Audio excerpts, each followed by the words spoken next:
नमस्कार जी। नमस्कार। पहले तो आप हमारे सभी दर्शकों को हमारे चैनल के माध्यम से अपना परिचय दीजिए। मैं ईश्वर मालवाल, चेयरमैन मिट्टी कला बोर्ड हरियाणा और आपके बरवाड़ा हल्के में ढाणी खान बहादुर गांव से हूं।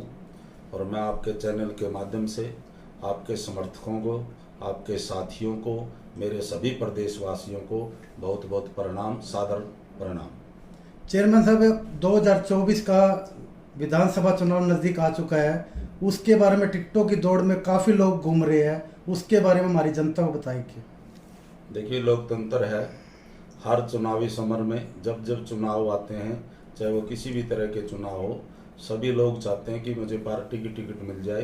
तो पार्टी किसको टिकट देती है, क्या उसका क्राइटेरिया होता है, कौन लोग पार्टी में मजबूत हैं, उन बातों को लेकर के सभी अपनी अपनी गतिविधियां करते रहते हैं। अब टिकटों की दौड़ में सभी नेता लगे हुए हैं, मैं भी उनमें से एक हूँ।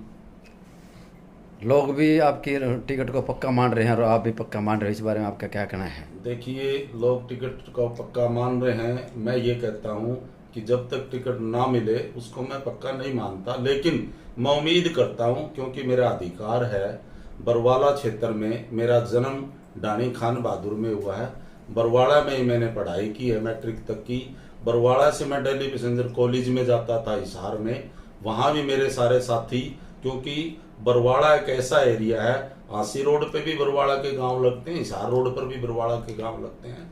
तो दिल्ली का आना जाना, जो कि मेरे समय के जो साथी मेरे साथ जो पढ़ते थे, वो बहुत सारे अच्छी अच्छी जगहों पर ऑफिसर्स भी लगे हुए हैं, व्यापारी भी हैं और बहुत सारे अपना भी काम करते हैं। तो मेरा पूरा बरवाड़ा मेरा परिवार है। इसलिए मैं समझता हूँ कि मैं पार्टी में निष्ठावान कार्य करता हूँ, संगठन का मैं आदमी हूँ।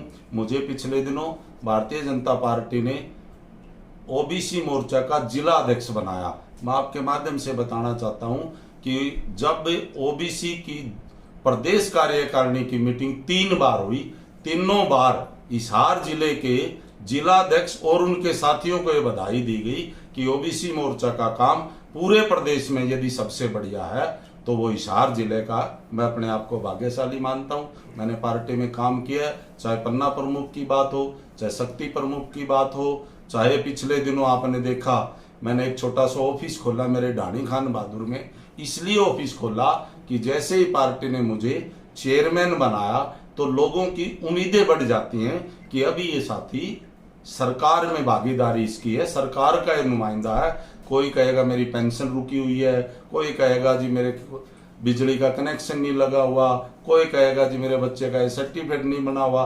लोग बाग कहते हैं वैसे तो हमारी सरकार घर बैठे सारी सुविधाएं देती है, फिर भी मनुष्य चाहता है कि मैं उस व्यक्ति से मिलूं तो मेरा काम शायद जल्दी हो जाए। तो मैं देखता था कई बूढ़े बुजुर्ग मेरे से फोन पर पूछते कि बेटा कहाँ मिलेगा, मेरी पेंशन में कोई दिक्कत आई हुई है, चाहे उसकी एज प्रूफ में दिक्कत हो, चाहे फैमिली आईडी में दिक्कत हो। तो मैं कहता कि अंकल जी मैं हिसार रहता हूँ, यहाँ मैं मिलूंगा।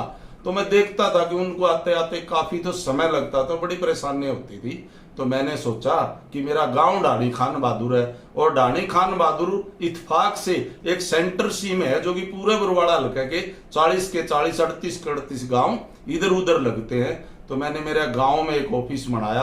आप लोग सभी साथी गए थे, लगभग 2,500 से 3,000 आदमी वहां थे।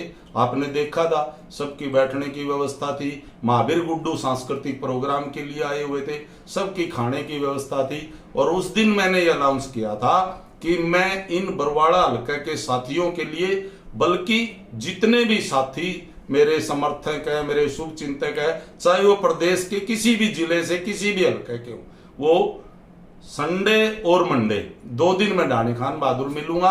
उस दिन से मैं ढाणी खान बहादुर में आता हूं। जैसे आज भी संडे है, मैं ढाणी खान बहादुर में बैठा हूं, मेरे ऑफिस में बैठा हूं, तो 2 दिन से मैं मिलता हूं।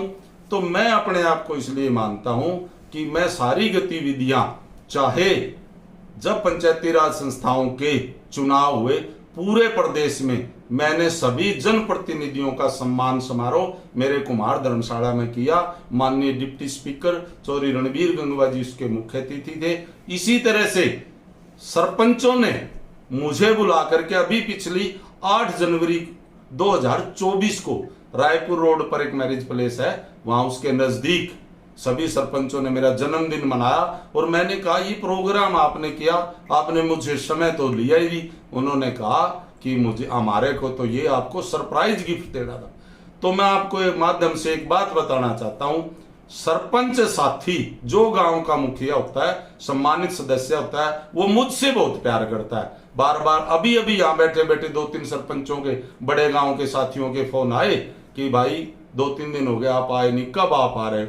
तो सलूजा जी, मेरे भाई सौरभ जी, मैं इसलिए मैं अपने आप को ये मानता हूं कि बरवाड़ा हल्के से मेरी पक्की दावेदारी है। मैं बरवाड़ा में जन्मा हूं, बरवाड़ा में पढ़ा लिखा हूं और बरवाड़ा के साथियों से हमेशा जुड़ा रहता हूं।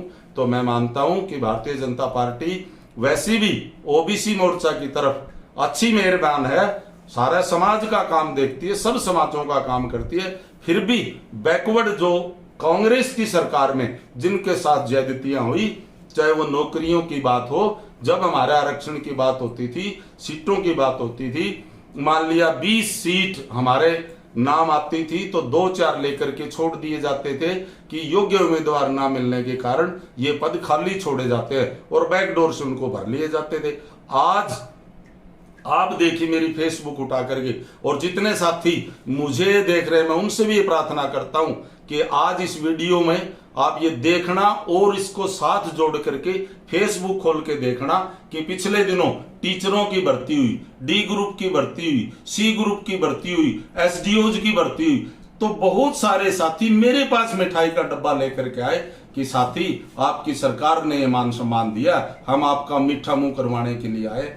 तो इसलिए मेरे भाई मैं उम्मीद करता हूं कि भारतीय जनता पार्टी ओबीसी को टिकट देगी बरवाड़ा से, और ओबीसी में मैं भी एक संगठन का कार्य करता हूं, इस पार्टी का एक छोटा सा सिपाही हूं। मालवाल साहब, आपने दावा किया कि आपको ओबीसी की टिकट दी जाए, आपसे बड़े सीनियर नेता और भी है, आपको कैसे टिकट मिल सकती है, इसके बारे में तो बात सीनियर नेता तो देखो, सीनियरिटी तो जो काम करते करते करते सीनियरिटी बनती है, मैं मानता हूं, लेकिन बरवाड़ा का अधिकार तो मैं इसलिए करता हूं नहीं क्योंकि मैं बरवाड़ा में ही जन्मा हूं और बरवाड़ा से ही जन्म करके पढ़ लिख करके इतना बड़ा हुआ हूं। बरवाड़ा में मैंने 15 साल से सेवा की है, इसलिए मैं अपने आप को मानता हूं। और ये तो भारतीय जनता पार्टी है सौरभ जी, आप देखते हो कि राजस्थान में क्या हुआ था, भजनलाल जी पीछे पीछे बैठे थे, उनको उठा करके मुख्यमंत्री की शपथ दिला दी। इसी तरह से आपने देखा कि एमपी में क्या हुआ। ये तो अंत्योदय की पार्टी है, ये पार्टी देखती है कि पार्टी का कर्मठ सिपाही कौन है, जनता के बीच कौन रहता है। तो इस पार्टी में तो ये सोचने की जरूरत नहीं है कि कौन सीनियर और कौन जूनियर है। जो काम करेगा, जो पार्टी की सेवा करेगा, उसको सम्मान मिलेगा। समाज के लिए आपने कौन कौन सी गतिविधियां करवाई जी? समाज की देखो जी, वैसे तो ये जो पार्टी है सभी समाजों का खूब काम करती है, लेकिन मैं अपने आप को मानता हूं जैसे कुम्हार समाज है, बैकवर्ड समाज में, बीसीए में सबसे ज्यादा हरियाणा में यदि वोट है तो वो बरवाड़ा में है, 20 से 22 हजार वोट है।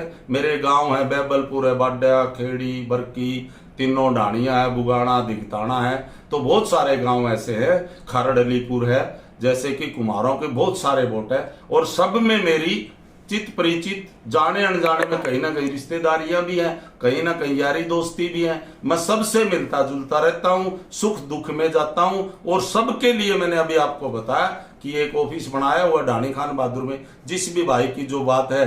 और मैं आपको एक और भी बता देता हूं, समाज भी मेरे से इतना लगाव रखता है, उनके खुशी है तब भी वो मुझे फोन करते हैं, कार्ड देते हैं, बुलाते हैं, मैं जाता हूं। और गमी है तब भी मैं उनसे टच में रहता हूं कि किसी भाई को कोई तकलीफ नहीं। पिछले दिनों खिलाड़ी हमारे 2-3 जो है ना मेडल लेकर के आए, मैं स्वयं जाकर के मैंने उन खिलाड़ियों को सम्मानित किया। और यहां तक जो बात करो आप समाज की, तो बरवाड़ा की कुम्हार धर्मशाला आप देख लो जी, कहीं ना कहीं खड्डे में ये जगह दी थी कांग्रेस की सरकार में, जो कि करीब करीब 35 लाख रुपए तो भर्ती में लग लिया था। अब भारतीय जनता पार्टी ने यहाँ 55 लाख रुपए की ग्रांट दी, जिसमें तीनों बार जो ग्रांट मिली उसमें मैं भी मांगने में और लाने में मेरा भी कहीं ना कहीं योगदान रहा। और 3 प्रोग्राम मैंने यहाँ ऐसा करवाया कि समाज के लोगों को सबको बुलाया, उनको मान सम्मान दिलाया, उनको यहीं उनकी खाने की व्यवस्था, यहीं बैठने की व्यवस्था। और इस तरह से कई जगह मैं लाइब्रेरियों में भी गया हूं, मेरे साथी बाडोपट्टी की भी मेरे साथ बैठे हैं, लाइब्रेरी में मैंने मेरा योगदान किया, मेरे गांव में योगदान किया, दूसरी और जगह पर भी मैं समाज से बिल्कुल जुड़ा रहता हूं, और न केवल कुम्हार समाज, अन्य जो बिरादरी है, मैंने अभी आपको बताया कि दूसरी जो जातियां जिनके सरपंच हैं वो मेरे से इतना लगाव रखते हैं कि यदि सब साथियों को साथ लेकर के चलता है तो वो ईश्वर मालवाल है। हल्का बरवाड़ा के लोगों से आप क्या अपील करेंगे? हल्का बरवाड़ा से मैं ये अपील करूंगा कि मेरे हल्का बरवाड़ा के सभी शुभ चिंतक साथियों, बड़े बुजुर्गों, माताओं, बहनों और मेरे चाचा ताऊ, मैं आपका बेटा हूं, आपका भाई हूं, आपका मित्र हूं, आपका दोस्त हूं, आपका सेवक हूं। मैं कहीं बाहर से नहीं आया हूं, ना मुझे आपको देखने की जरूरत, ना परखने की जरूरत। मैं जैसा हूं मैं आपका हूं, आपके बीच रहूंगा, और आप यदि पार्टी मुझ पर विश्वास रखती है तो मैं आपके बीच वोटों की अपील करने भी आऊंगा, और दूसरे किसी साथी को यदि टिकट मिलती है तब भी मैं वोटों की अपील करने आऊंगा।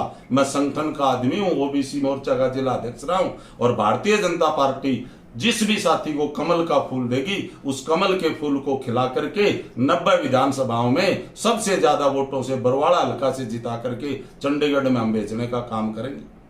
Thank you. जय। लोकसभा चुनाव में ईश्वर मालवाल का कितनी भूमिका रही है, उसके बारे में बताएं। सौरभ जी, आप तो सीनियर साथी हो पत्रकारिता में, आपको पता है कि लोकसभा का चुनाव जो है बड़ी मजबूती से लड़ा गया, और बरवाड़ा में तो कमल का फूल खिला। और मैंने आपको दिखाया कि बरवाड़ा में बैकवर्ड का एक, चाहे वो सम्मेलन लगा लो, चाहे मेरे कार्यालय उद्घाटन का एक बहाना लगा लो, 3000 आदमी मैंने बैकवर्ड के इकट्ठे किए। हम सारे साथी लगे हुए थे, जब ही तो लोकसभा बरवाड़ा में जीत करके निकली है। तो आज भी मैं उम्मीद करता हूं कि लोकसभा में जितनी जीत उससे 2 गुनी जीत विधानसभा में हम बरवाड़ा से करेंगे।